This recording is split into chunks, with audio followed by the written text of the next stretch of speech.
Welcome, everybody, to Midday Magazine for this Friday, November 29th, 2024. Have your host, James J. Malouf here. And in this segment today, we are going to have some fun, everybody. First up, we've got Superintendent of Wisconsin Rapids Public Schools, Ronald Rasmussen here with us. Ron, I was going to make you say hi, but thank you for good morning. Goodbye. Thank you for being here, Rod. Appreciate the time. That is all you're going to hear from Rod today.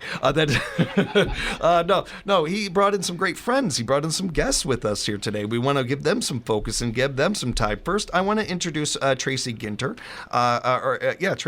Tracy. I wanted to introduce Tracy, and we're going to be talking about Teen Truth at WRAMS, this great program going on. Tracy, thank you very much for being here. Appreciate the time. Thank you for having us. And we want to introduce the kids. We got some great kids here with us today to talk about Teen Truth. I will let you guys introduce yourselves, and we'll go right down the line here. I'm Mykah Wettstein, a 7th grader at WRAMS. I'm Abts, also a 7th grader at WRAMS. I'm Kaari Westfall, and I'm also a 7th grader at WRAMS. I'm Khairy, and I'm also a 7th grader at WRAMS. Fantastic. Thank you all for being here. Appreciate it. I want to send a shout out to your parents, to your teachers. Thank them for letting you guys be here today and tell us about Teen Truth. And Iris, I understand you're going to kind of take the lead on this one. I appreciate you doing that. Right away, I want to compliment you on your mic skills. That was great. You were doing a great job there. That was very good thinking right there. Now, I want to dive into what Teen Truth is. I'm an old person. I don't know what this is. Please, Iris, explain this to us in the audience. So, Teen Truth is basically a club at WRAMS that helps make students feel welcome and just wants to make WRAMS a better place overall. Very simple and a great program. That's a wonderful thing. Now, was this a program that we saw a need for something like this, and that's why we have this program come about? Does anybody know the history of this program and where it started, where it came from? I joined when I was 1st to 6th grader, but I'm aware that it started before I came to WRAMS, so I'm not quite sure. Sure. Well, we'll look into that one. We'll find out. But I am curious about the program and what it means to you in each individually and why you joined this program. So let's go ahead and again go down the line and let us know why you joined the program and what it means to you. Being a part of this program is a lot of fun, and it makes you feel like a better person being a part of it and helping other kids. I joined it because me and my mom came up with this idea, and I was told to go to Teen Truth about it. Very cool. Thank you for sharing that. I joined Teen Truth because I saw that it was an opportunity to help other kids that might be struggling, and I just wanted to, be a helper, again, it makes you feel like a better person, and it just makes you kind of feel good. Mm-hmm. I joined Teen Truth because I love helping other people and seeing people struggle. That was my big goal, to help them out at WRAMS. So I've traveled around a few states, and I've seen that some people aren't as fortunate as others. So I really wanted to get in this program and help make our school and our community just a better place for everyone, so it can be enjoyable for everyone, not just. Yeah. I can actually relate with that very well. I had 10 different addresses before I was 10. I moved around a lot. I'm a transplant myself, and it was very difficult for me to make friends. Not just because of my hair. It was just a tough thing. But a program like this would have been a great icebreaker, if you will. Would have been great kind of segue for kids, especially kids that are moving to an area or new to an area or something, or even just kids that are maybe in a different school. Maybe your family moved to a different side of town, so you're in a different school. Some of those things. It sounds like such a wonderful program, but the thing that really stood out to me that all four of you really said without saying, the empathy. Did you guys hear the empathy to the other adults in this room, the adults out there listening? Did you hear the empathy out of these kids? That's something you can't teach. As great as our education system is, as wonderful as our teachers are, you can't necessarily teach that. That's something that is just instilled in them, is in their soul. And that feels really good, you guys, to hear that from these four, let alone I'm sure the others, your classmates and everything that have that kind of empathy. We need more of that in this day and age. We need also, people noting these kind of things. The kids need these kind of things. And nobody's going to know that better than you guys. Like you guys taking initiative with this program and really taking the ball and running with it. I can't explain to you how great that is. Not only because it lets us as adults know that this is an issue we need to be paying attention to, which is really important because we don't always pay attention as good as we should. But it's also something cool to see from our perspective, you guys really caring about this, really engaged in this and everything. We don't always know what you guys want or like or think is cool or anything like that. And we can see right here, hey, this is important. Hey, this is something that matters. Tracy, I'm curious for you why you yourself got involved with this and if you're seeing some of the same stuff that I am with this this great club, this great project. Absolutely. As building principal, I see a lot of the needs, and I also see how great our students are. And their project that they came to talk about today with the caring carts really was generated. It was a student-led initiative. It was student-funded, and 100% they have been behind all of it. So I'm very proud of what they're doing and support them in any way we can. So. Thank you for that, Tracy. And guys, let's talk about that, the caregiver cards. Let's dive right into that a little bit and let the audience know what those are. Does anybody want to take the lead on that one? Yeah, go for it. Yeah. So when I first started at WRAMS, I had an eye-opening experience, and I was faced with different student situations, and I just wanted to help as best as possible. So with the help of my mom, we came up with the idea of the caring closets. And so I went to Teen Truth about it, and together we evolved it into the caring carts. And what did this exactly do? How do they help people? The caring carts. How did that work? So we know that some people are less fortunate than others, as I said already, and we put supplies in there like lotions or hairbrushes or toothpaste and stuff, because if some people don't have that at home or they have issues, they can just grab it from the carts. It's one of those things that, so as you get older, you'll see this a lot more too, especially here in the Midwest. We are proud. We are proud people. We don't like to ask for help. And it's kind of in us to, just kind of do our thing. Even if we do need help, well, we're just going to keep pushing forward and keep doing things. One of the toughest things to do as an adult is to ask for help oftentimes. So to have these kind of things for kids where you can just grab the item, you don't necessarily have to ask, and there's no kind of, shame or any of those kind of things that can be involved. And not to say we should feel those things, but we're human and we do sometimes. For kids to be doing this stuff, for you guys to be doing this early on, it only can lead to, as adults, being more comfortable with this, not just for yourselves, but when you see other people going through it. Come back to the empathy. And the empathy that you all have shown and have, and the empathy for something like this, to see people that have less than you and not look down at them, not think less of them, but the other side of that, to want to help them, to want to do good by them, a hand up so that they can stand up, kind of thing. It's a really cool program. That's a very unique thing to be able to do. And so you guys have been also doing ways to finding ways to raise funds for this, to add to this cause. How have you been doing that? Getting donations for this, we have gone to grocery stores, and people have donated money or donations there. We also put something out on the WRAMS Facebook page for parents to donate things to WRAMS, and we have a certain place in the office that these donations go to. Very cool. You guys got all the boxes checked. You've thought of everything. If the community is hearing this and maybe you would like to add to this cause, add to this project and be a part of it and everything, but maybe you don't have kids in school or something like that, can just an everyday citizen, can we add to this? Can we donate to this cause? Yes. Cool. Totally. Very cool. Very smart, too. Very good idea. It opens it up a little bit more. Ron, I did have a question for you. I did want to ask you something about this, especially I know that you're not new to the public school system by any means, but new to the position. I know how prepared and know how much you prep for this job and going into it and everything, but there are got to be things like this that you might not have thought of or seen coming.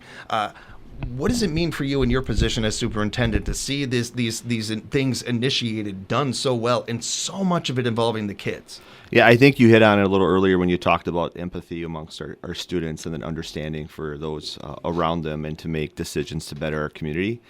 Many times I think our students get a bad rap because you see something on the news and you just can bring that forth to all students and all kids at that age level. we're blessed by students that want to make a difference not only in their school and their community. Service learning is a really important part of what we try to offer in WRPS for students to learn from themselves, learn from the community, be involved in volunteer opportunities. Just recently on the United Way Day of Caring, I think we had almost 200 students from our district out working with the United Way that day, raking lawns across our community. And then some went back out on Monday and finished them that didn't get finished on Saturday. So those are important assets for our students to learn and to grow. Our community only becomes stronger by working together. And these four ladies in front of you just exemplify that. Well said. Very well said. Thank you for that, Ron. Appreciate it. When it comes to the time commitment this group is, do you guys meet a bunch of times a week? How often do you meet, and how much of a time commitment is it? So, this club can have different types of time commitments. We, by being here, have put in the most time. We have stayed almost every time after school to help stuff the cards, been to every meetings. There are a bunch of other members in Teen Truth, but those members, they just show up, or they only come to some of them. That's cool. Yeah, and that just gives a little flexibility, but also wanted to make sure the audience knew how much you guys are putting into this in your own free time and everything. That's how much you care about this. To stay after school, you're staying at school later. I mean, come on, that's a pretty good example right there of how much you care about this, right? And it's encouraging to others. I am also hopeful and curious if this is a club that exists at other schools or could exist at other schools. Really, I was going to ask you about that one, Ron. I meant to ask you before we moved the mic, though. Yeah. No, so we have similar offerings in all of our school buildings. We have carrying closets in some of our buildings, and we also operate a full district carrying closet out of East Junior High, out of our Families in Transition program. Tessa Grushinsky is one of our school workers that oversee a lot of that programming.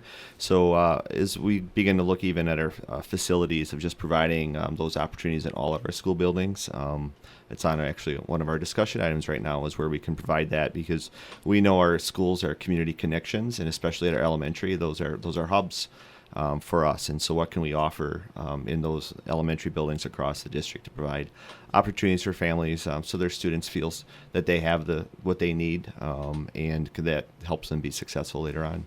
It's this this balance you have to do with the education system, really, where it's the job is certainly to educate these kids, give them all the information they need to move on to the next grade and move on to the next level, while also giving them a safe space, a place that they're comfortable in learning in, an environment that they're feeling comfortable in, they're welcome in, and all of that.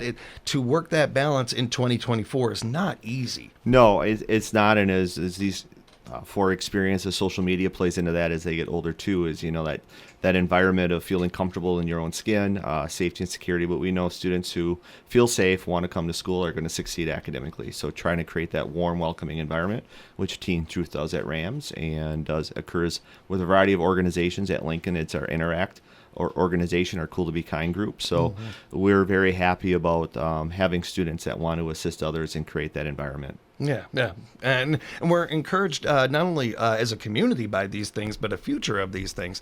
This is not only a great group for you guys and for the kids, coming up, but you think about a program like this when you guys are older, when you're our ages and everything, and this program still exists, and the amount of kids that this was able to help. You guys got this started. You guys are some of the early people, the kind of trailblazers, if you will, to get this really going. And where we're going, I think, not only as education, but as a society, where we cover these bases more. We're more aware of this stuff. When we were all kids, it just wasn't something we thought about really or anything. That's not a knock at anyone. Just wasn't on the radar. Now that it is, and we're more aware of it, we're able to do so much more for our kids going forward, which leads to a stronger, better future, I would think. Before I let you guys go, Ron, did you have anything you wanted to make sure we touched on before we let you guys out of here?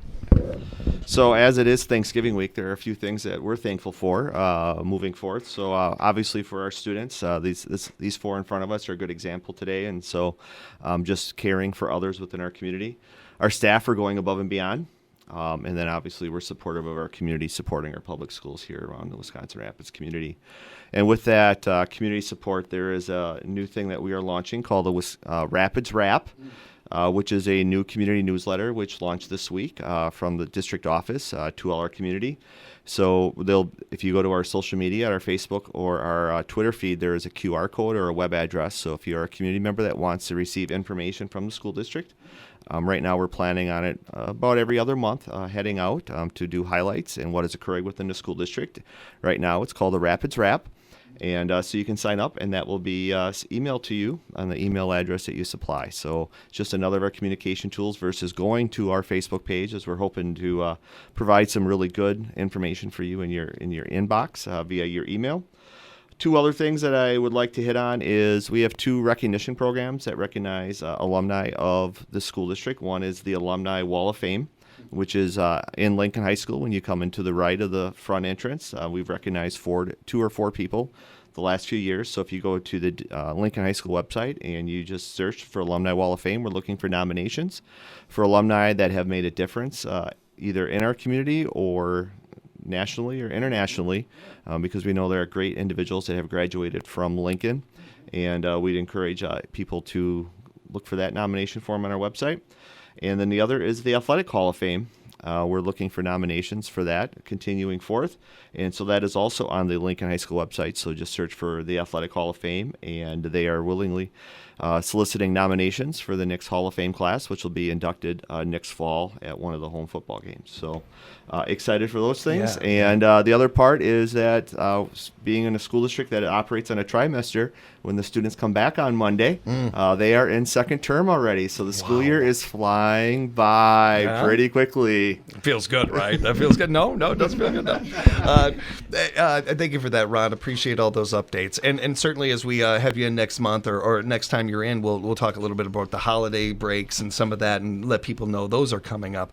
But really cannot thank you all enough. Not only all you guys for being here today, but bringing them in. This idea to bring these guys in. This was great. I guarantee that a lot of our audience may have not known about the Teen Truth program, and now they're more aware of it. Now they're able to be a part of it, maybe even. So thank you all. I appreciate you guys being here today, and have a great rest of your school year if we don't get to talk to you or anything like that. And keep in mind the door's open anytime. You guys want to stop by or something like that or learn about radio or anything, please. The door is always open. You guys are great. Thank you so much for being here today. Thanks for having us. Thank you for having us. Thank you, guys. Thank you. I want to send a big thank you, of course, to Pam Hilke as well, doing the amazing scheduling she does week in and week out for us. We greatly appreciate that, Pam. Keep up the great work. You guys have yourselves a good one. We will talk to you sooner than later, right here at 97.5 FM, 1320 AM, WFHR. We are locally grown radio.